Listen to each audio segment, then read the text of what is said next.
exemples, comme vous avez des exemples sur les gènes d'espèces végétales.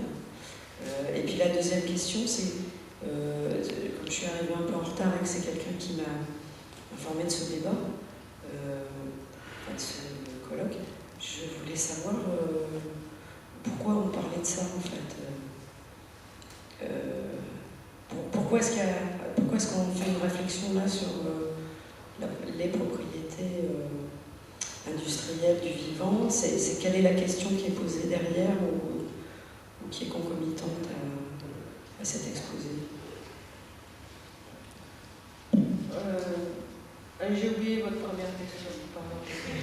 Sur les nanotechnologies. Oui, alors sur les nanotechnologies, je suis désolée, je connais beaucoup moins bien, donc je ne vais pas prendre le risque de vous répondre, mais vous avez un rapport de ETC Group sur brevets et nanotechnologies qui montre très bien comment les conseils en brevet prennent pour l'instant, mais comme ils ont fait pour les biotechnologies, prennent des brevets, ce qu'on appelle des brevets très larges, avec des étendues de revendication considérables.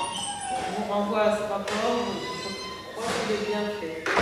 Sur la deuxième question, alors là vous me posez une question, on m'a demandé de faire quelque chose, je fais quelque chose. Non, en fait, cette conférence est dans le cadre des Jeux de l'environnement. Et ce sont sur des thèmes liés à l'environnement. Il y a une conférence quasiment tous les mois. J'ai ici le programme des conférences de l'année future, un programme prévisionnel, parce qu'on peut toujours avoir une modification à un moment ou à un autre, parce qu'un conférencier n'est plus disponible, ou parce que l'actualité imposerait une autre conférence si on voulait coller un peu de temps en temps à l'actualité.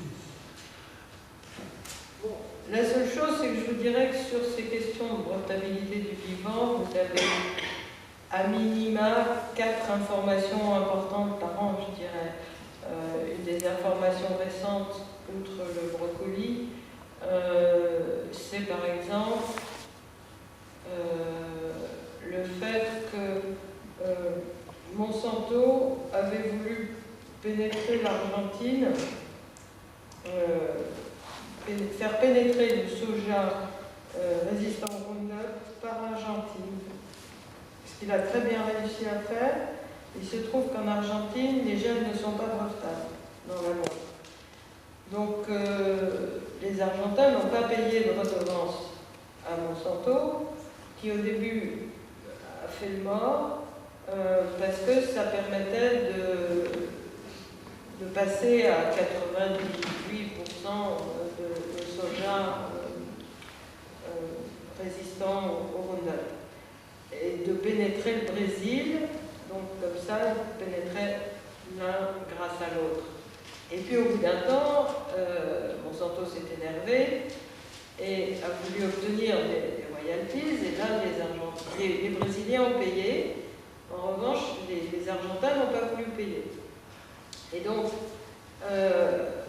comme c'est pas brevetable en Argentine, il n'y a rien à faire sur le plan juridique. En revanche, quand c'est pas brevetable dans un pays, au moment où on exporte le produit qui contient le brevet, en quelque sorte, dans un autre pays où là, les gènes sont brevetables, par exemple l'Europe, Monsanto a fait saisir des cargaisons à l'entrée en Europe pour essayer de se faire payer ces gènes, de faire de l'Europe en quelque sorte son fermier général, si vous voulez. Et la Cour de justice qui a été saisie a fait tout un raisonnement, je vous passe le détail, pour dire que, bon, comme ils n'exportaient pas de grains mais du tourteau de soja, qu'on ne retrouvait pas les gènes dans le tourteau de soja, ou très peu, et ben voilà, on ne servirait pas de fermier général à Monsanto, et donc Monsanto a perdu son procès. Donc ça c'est tout récent. Et pour compléter votre question sur le choix des sujets, il me semble que ce sujet avait été suggéré par les participants, puisqu'on fait circuler le TETU, les papiers, pour avoir vos suggestions.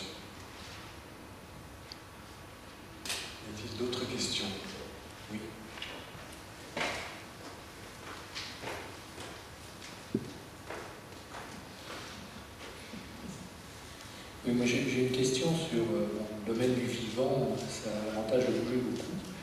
Et donc on a des gènes brevetés qui sont produits. Maintenant ils vont partir dans la nature, éventuellement s'échanger avec d'autres plantes existantes et puis devenir, je dirais, faire partie de la biodiversité. Si demain un semencier qui veut renouveler sa gamme prend une plante sauvage, mais pourtant un gène qui a été inventé ou introduit par quelqu'un d'autre à un autre moment, est-ce qu'il doit faire le ménage avant d'utiliser la plante sauvage? C'est-à-dire, est-ce qu'il doit veiller à ce que le gène X, Y, Z, T, enfin je peux prendre tout l'alphabet pour aller plus loin, n'est pas breveté? Est-ce que c'est pas j'extrapole, je dirais, à un horizon de quelques dizaines ou centaines d'années, finalement, ne plus avoir une seule plante sauvage? Les gènes tombent dans le domaine public, comme toutes les autres inventions au bout de 20 ans. Donc, il y aura des gènes bricolés, si vous voulez, dans les plantes sauvages, probablement un petit peu, parce que la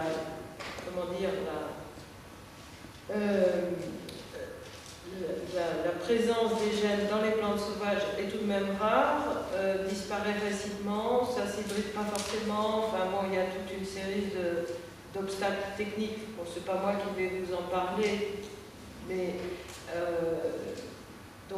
probablement ça disparaîtra, certains resteront, etc.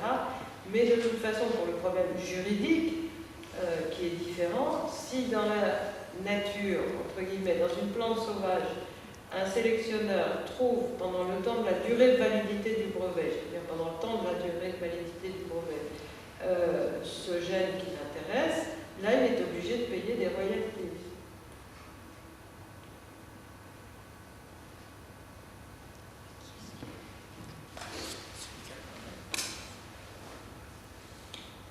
Vous avez dit, les USA veulent reconstruire un domaine public. La doctrine. Est-ce qu'un domaine public est forcément mondial? Et donc, est-ce que ça serait important pour eux, dans ce cas-là, que ce soit eux qui le reconstruisent? Parce qu'on sait que les USA aiment leur hégémonie. Voilà. Non, en droit des brevets, le domaine public est mondial. Oui, tout le monde a accès. Ce que j'ai dit, il y a une sorte de grande bibliothèque imaginaire universelle.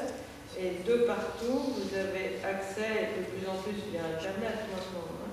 Donc vous avez accès à tous les brevets déposés, enfin octroyés. Oui, mais il y a des modalités de reconstruction qui peuvent différer, qui les arrangent plus dans la... Peut-être? Oui, alors c'est pas du tout ce qui ressort de la doctrine. Ce qui ressort de la doctrine, c'est grosso modo, on a perdu le sens du commun, tout ça nous crée des tas de problèmes. Les sociétés ont besoin de biens communs pour créer du lien social, etc., etc. Enfin, il y a toute une doctrine qui est repartie, me semble-t-il. C'est assez curieux parce que, si vous voulez, ils ont perdu le sens du commun à propos des biotechnologies. Et ils l'ont retrouvé à propos des logiciels libres. Et du coup, toute la réflexion sur les logiciels libres a finalement reconstitué une réflexion sur les communs dans le domaine des biotechnologies. Mais est-ce qu'il y a des